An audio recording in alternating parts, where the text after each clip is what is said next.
This week on TGC News, the juggernaut that is Facebook, the Serbu RN50, and the winners of the January photo contest. The Advanced Special Operations bag from RE-Factor Tactical is the definition of versatile. Featuring a quick access fight pocket, an RFID blocking pocket, a wide opening main compartment, 7 mesh pockets on the inside, tons of MOLLE and Velcro for attaching gear, removable backpack straps, concealable duffel straps, 1000D Kadura exterior, and a waterproof bottom, all wrapped into the size of most carry-on luggage. Get 10% off your entire order at refactortactical.com using the code TGC10. Welcome back. My name is John Patton, and before we get cracking, I want to remind you guys that if you are thinking about supporting the show and getting one of those TGC swag packs, you need to move on that quickly because there will only ever be 100 sets with that particular gray and white patch sold, and more than half of them are already gone. To get yours, there's going to be a link in the description for you guys to click on, and of course, thank you to everybody that bought one so far. And remember, guys, I'm going to be at the Great American Outdoor Show in Harrisburg, Pennsylvania on February 13th. That's this coming Saturday at the Rockwell Tactical booth. If you are within driving distance, if you live in the tri-state area and you want to come out and say hey, please do so. I want to meet all of you guys. Now, let's get into some news. What do you think? This week's first story is about Facebook, more specifically the big hubbub surrounding the move to ban private gun sales. Where do we even start with this? I could talk for days about social media, and Facebook is like a drug. No matter how much you hate it, you're still going to use it and feed into it. So many businesses and careers rely on Facebook to hold things together. It's astonishing, really. The gun industry is no different, but Facebook has never really been gun-friendly. They've been tolerant. The news of them banning private gun sales shouldn't really surprise anyone. Not that long ago, they made a statement about allowing gun sales where legal, and now they've moved to unilaterally shutting down sales groups that have the slightest whiff of guns. But let's be fair. This type of behavior is not new. A few years back, I remember them shutting down a few big pages and there being a whole uproar about that, but because the internet moves so fast, it's been forgotten at this point.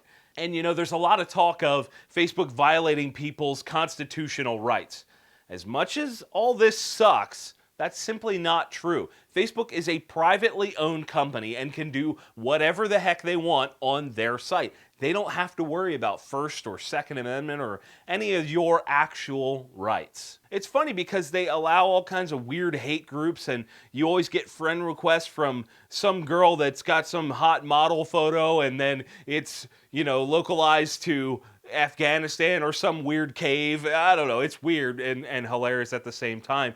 And somehow, through all of that, gun owners are the ones that are the bastards that get banned. Can I tell you why?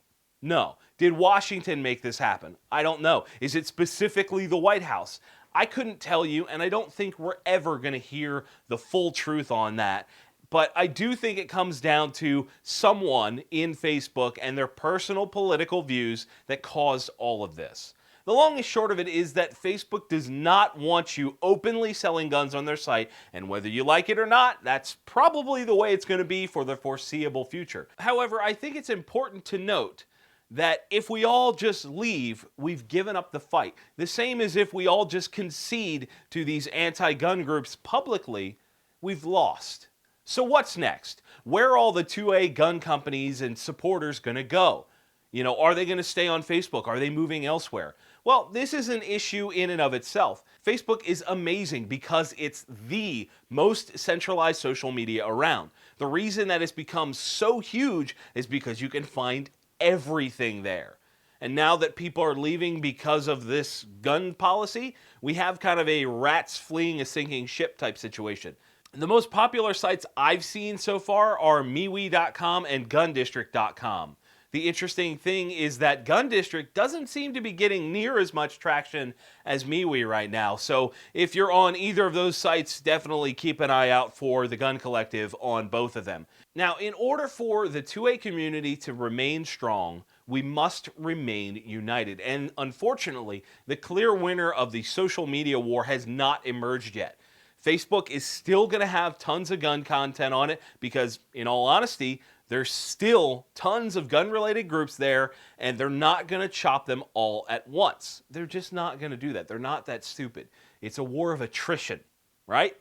So what's the future of gun-related social media? That, my friends, is the $10 million question. In the comments below, I want you guys to tell me what site you prefer. If it's Facebook, MeWe, Gun District, Instagram, Twitter, Snapchat, whatever. Where do you guys want this 2A community to live?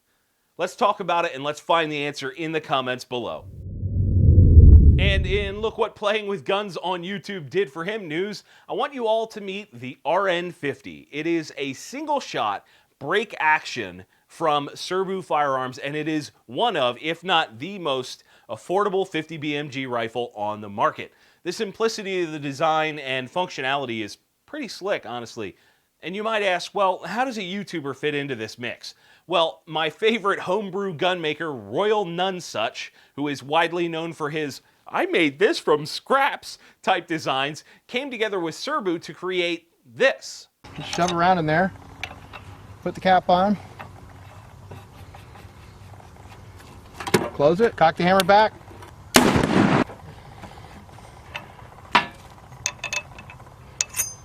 I've yet to meet Nonesuch, but having watched his content over the last couple years and seeing him learn and explore and try new things has been awesome. We don't see that very often. And then to see him come together with a company like Serbu that already does interesting guns just takes it to a new level. I mean, as far as functionality goes with this gun, it's such a simple design that I can't really wax intellectual about, oh, the action does this, that, and the other. It's a single shot. It breaks open and you put a round in. That's pretty much it, guys. What I can say is that they're pricing this thing at $875 until February 19th, when the price will go up to the normal MSRP of $11.99. That's almost $1,200 bucks. $875 for a 50 BMG. That's cheaper than a lot of ARs on the market right now. And who has two thumbs and wants to sling 600 grains of lead downrange at almost 3,000 feet per second? Oh yeah, this guy. Hey Serbu, if you guys are watching, feel free to ship one of those to Pennsylvania for testing or something. Seriously, guys, this is incredible. To see a young YouTuber come together with a gun company like this has not really been done that I'm aware of, so kudos to both parties, and I can't wait to see where that relationship goes.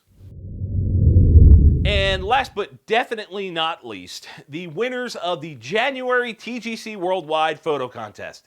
Things were kind of crazy in January, so we didn't have a huge showing of images like we did in December, but that doesn't mean we didn't have some cool images. And since I'm feeling generous, I'm actually going to have two winners from each site. The two Facebook winners are going to be Priest Mitchell and Chris Alberding with these two pictures. And then on Instagram, I announced the two winners yesterday that just hit home runs. And because of the small amount of entries, I kind of pulled an executive action of my own and decided they're both going to win. So we've got On Call Media and W. Petrie, and these guys had some really cool images right here.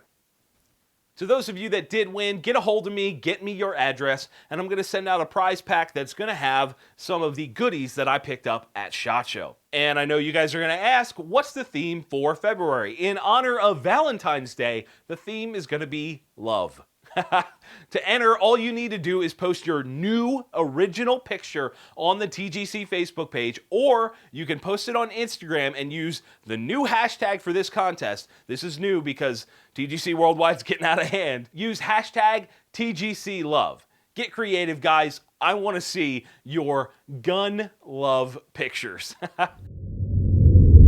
This week's Friendly Fire question is a combo of questions that I get asked quite a bit. It's, what is the best handgun to run a suppressor on? Usually that question is more specific to caliber, like what's the best 9, what's the best 45 to run a can on, that sort of thing. But I think the answer I'm about to give is kind of broad enough to cover it all. When it comes to semi-auto handguns, right now in early 2016, there is not an answer to which is best for suppressing because there are so many good options. The main criteria you need to look at: can you get a threaded barrel for the gun or have the factory barrel threaded?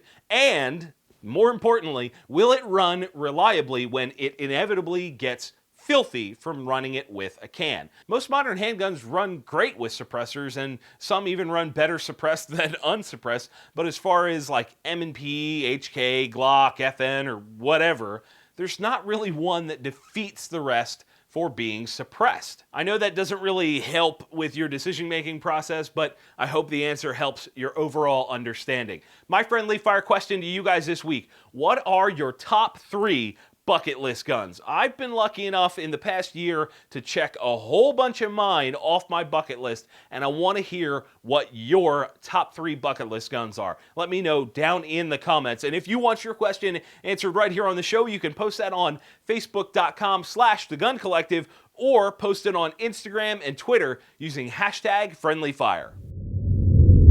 Bring your EDC game to a new level with KeyBar, offered in tons of different finishes from aluminum to titanium to carbon fiber and tons of other fancy options. You can stack these with things like a titanium comb or a USB flash drive. The only limitation is your mind. Use the code TGC10 to get 10% off your entire order at keybar.us.